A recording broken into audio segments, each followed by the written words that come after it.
Baik, assalamualaikum warahmatullahi wabarakatuh.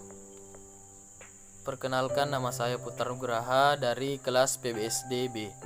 Di sini saya ingin menjelaskan materi yang terdapat dalam mata kuliah Sosiologistik, yaitu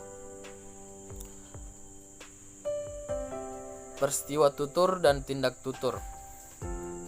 Terlebih dahulu, saya ingin menjelaskan tentang peristiwa tutur. Peristiwa tutur adalah terjadinya atau berlangsungnya interaksi linguistik dalam satu bentuk ujaran atau lebih yang melibatkan dua pihak, yaitu penutur dan lawan tutur, dengan suatu pokok tuturan di dalam waktu dan situasi tertentu.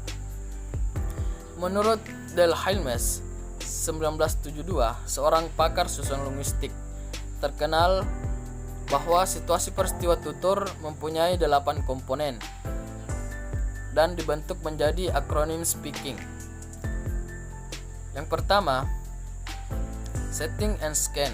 Setting and scan. Setting berkenaan dengan waktu dan tempat tutur berlangsung.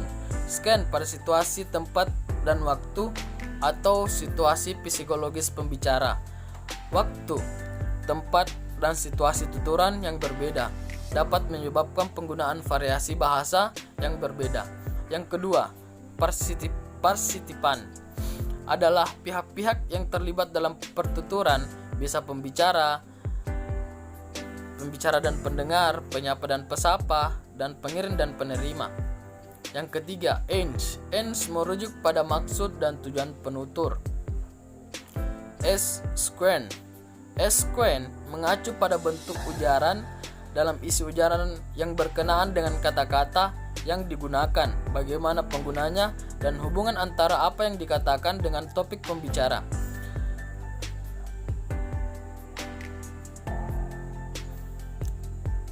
Yang kelima, Key mengacu pada nada, cara, dan semangat di mana suatu pesan disampaikan, dengan juga ditunjukkan dengan gerak tubuh dan isyarat.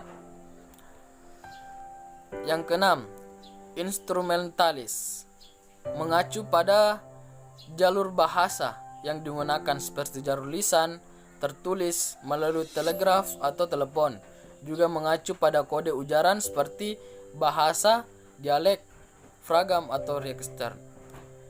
Yang ketujuh, norm of interaksi and interpretasi, yaitu mengacu pada norma atau aturan dalam berinteraksi, misalnya berinterupsi atau bertanya. Yang terakhir atau yang kedelapan yaitu genre. Genre mengacu pada jenis bentuk penyampaian seperti narasi, puisi, pepatah, dan doa. Baik, yang kedua saya ingin menjelaskan tentang tindak tutur. Tindak tutur adalah bagian dari pragmatik. Tindak tutur merupakan pengujaran kalimat untuk menyatakan agar suatu maksud dari pembicara diketahui pendengar. Yang termasuk ke dalam tindak tutur antara lain yaitu memaksa, meminta, mengajar, menyarankan, menagih, memerintah, memohon, menantang, memberi aba-aba, dan juga mendesak. Dalam menuturkan kalimat, seseorang tidak semata-mata mengatakan sesuatu dengan mengucapkan kalimat itu. Ketika ia menuturkan, berarti ia menindaki sesuatu. Contohnya pada kalimat mau makan apa sih? Si penutur tidak semata-mata menanyakan atau jawaban tertentu, ia juga menindaki sesuatu, yakni menawarkan makanan. Di sini juga saya ingin menjelaskan tentang jenis-jenis tindak tutur. Yang pertama, tindak tutur lokusi, atau apa yang dikatakan adalah tindak tutur yang menyatakan sesuatu.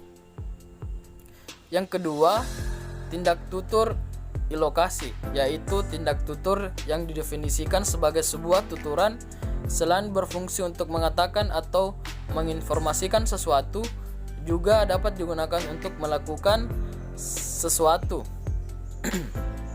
Yang ketiga, tindak tutur perlokusi, yaitu perbuatan yang dilakukan dengan mengujarkan sesuatu membuat orang lain percaya, dan sesuatu dengan mendesak orang lain untuk berbuat sesuatu.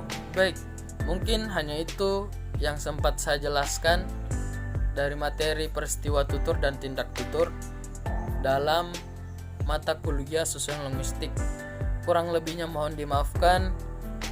Saya akhiri dengan ucapan alhamdulillahirabbil alamin. Assalamualaikum warahmatullahi wabarakatuh.